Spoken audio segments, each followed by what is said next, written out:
In April 2024, flying over the frozen expanse of Greenland, the Gulfstream 3 NASA research aircraft had been conducting routine surveys of Arctic ice sheets when the radar instruments captured an image that defied explanation. Cryospheric scientist Chad Green recalls the moment when they spotted the impossible. Quote, "We didn't know what it was at first." Deep under the ice, stretching for miles, was the unmistakable geometry of human engineering. Large structures, perfectly preserved. As the crew rushed to contact the base, the true nature of their discovery began to unravel.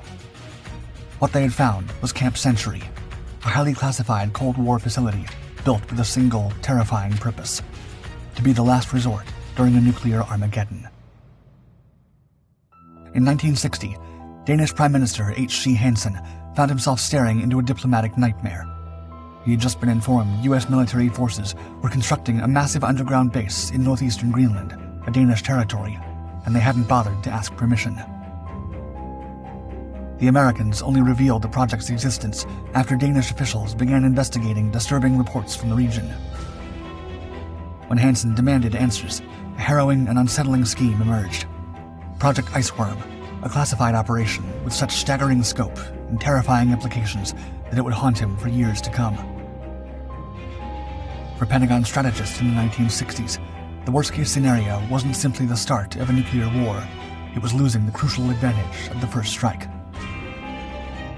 Nuclear warfare strategy held that whoever struck first might be the only one left standing.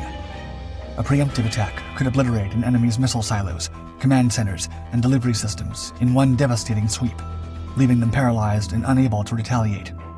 The Soviets knew this too, and the Americans needed insurance against a surprise Soviet first strike that could cripple their mainland defenses. Project Iceworm was that insurance policy, a plan of unthinkable ambition. Deep beneath Greenland's ice sheet, the U.S. military would construct a vast network of tunnels and bunkers, all buried 100 feet below the surface. This frozen labyrinth would house hundreds of nuclear missile launch sites connected by thousands of ice tunnels to command centers and military installations. The scale was mind-boggling. 52,000 square miles of underground infrastructure, 3 times the size of Denmark itself. Launch complexes would be buried 28 feet down, with missile silos probing even deeper into the ice. These launch sites would be arranged in clusters spaced 4 miles apart, with new tunnels dug annually. Within 5 years, they planned to have thousands of potential firing positions, allowing them to constantly rotate hundreds of Iceman missiles, modified versions of the Air Force's Minutemen. This city under the ice would operate independently of Washington, powered by the PM-2A, the world's first mobile nuclear reactor. If the Soviets ever launched a surprise attack that devastated the U.S. mainland, they would be in for a massive surprise, a barrage of nuclear warheads erupting from Greenland's ice cap.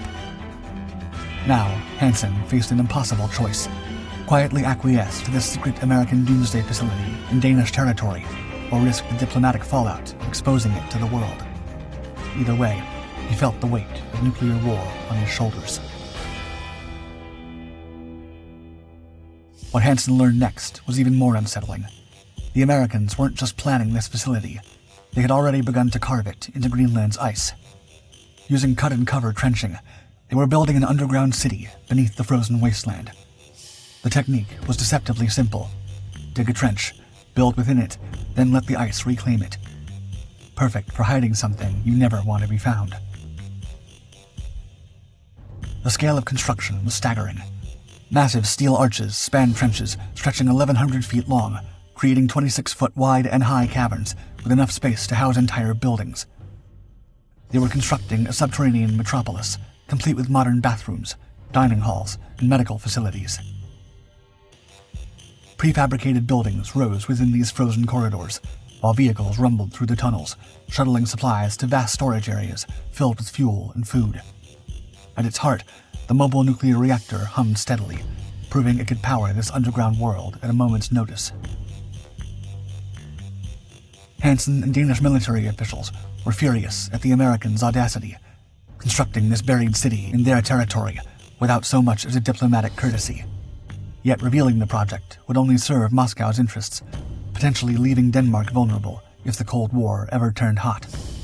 Swallowing his pride, Hansen gave the Americans their blessing, and Project Iceworm burrowed deeper into the ice.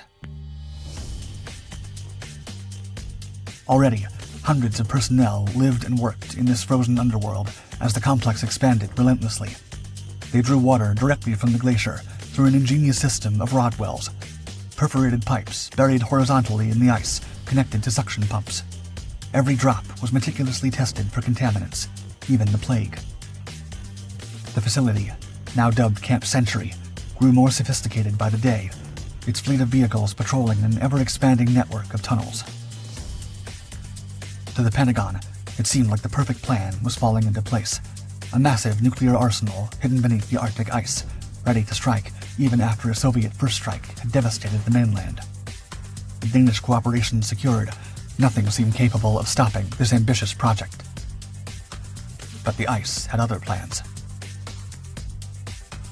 The first signs of trouble at Camp Century emerged when the people living inside the ice tunnels began to experience a rather fetid problem. The sewage disposal system proved catastrophically flawed. The sewage sump was positioned 150 feet from the nearest building and initially constructed without ventilation. By the end of the first year of operation, the odor had become nearly unbearable in the nearest quarters. While subsequent venting at the sump reduced the stench, it failed to address the underlying problem. Core samples taken in 1962 revealed that liquid waste had permeated up to 170 feet horizontally through the ice, accelerating trench deformation and allowing the sewage odor to infiltrate nearby sleeping quarters. The situation became so dire that some areas had to be abandoned due to sanitation concerns. Then there was the problem of snow accumulation on the tunnel walls, which proved far more problematic than planners had projected. Teams worked tirelessly with specialized equipment to trim back the perpetually growing snow layers, which threatened to completely bury operational areas. Soon, engineers noticed the ice tunnels housing the nuclear reactor were compressing at an alarming rate, nearly 2 feet per year rather than the projected 4 inches. This rapid compression threatened to crush vital equipment and created dangerous structural instability throughout the facility.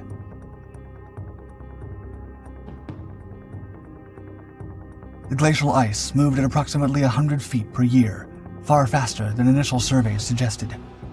Engineers fought a losing battle, trying to stabilize structures against these powerful glacial forces. Although ice caps may appear solid and stable, they are constantly in motion, spreading outward from their center. Over time, this movement causes tunnels and trenches to become narrower as their walls shift, deform, and bulge, ultimately resulting in ceiling collapses.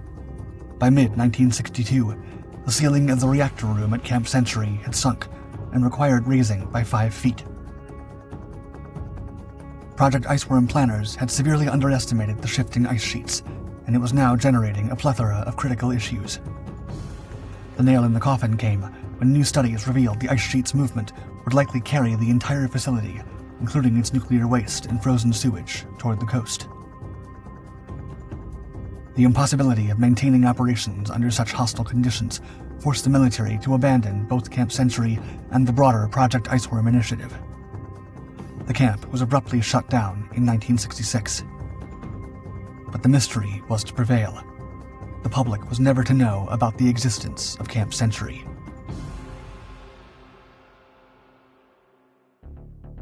Camp Century's true purpose as a missile base first surfaced in January 1995, when an inquiry by the Danish Foreign Policy Institute investigating the history of nuclear weapons in Greenland brought initial details to light. However, while documents revealed the base's intended purpose, actual images of the facilities remained elusive for decades. A breakthrough occurred in April 2024, when cryospheric scientist Chad Green, conducting ice sheet surveys aboard a NASA Gulfstream 3 aircraft, made an unexpected discovery.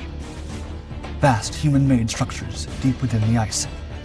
Previous airborne surveys over Camp Century had detected only minimal traces of the base, using conventional ground-penetrating radar that produced simple 2D profiles of the ice sheet. Camp Century's structures appeared as mere distortions in the ice layers in these earlier scans. The April 2024 flights utilized NASA's uninhabited aerial vehicle synthetic aperture radar, mounted to the aircraft's belly. Unlike conventional radar, this system's sideward-looking capability and advanced processing created detailed 3D maps of the subsurface structures. As Green described it, quote, "We were looking for the bed of the ice, and out pops Camp Century. We didn't know what it was at first. In the new data, individual structures in the secret city are visible in a way that they've never been seen before." The resulting images provided the first detailed glimpse of this classified Cold War facility, revealing the scale of a base designed for apocalyptic purposes. According to the original plans, Camp Century was intended to support a missile network capable of destroying 80% of targets in the Soviet Union and Eastern Europe. A doomsday facility, now forever entombed beneath Greenland's ice sheet.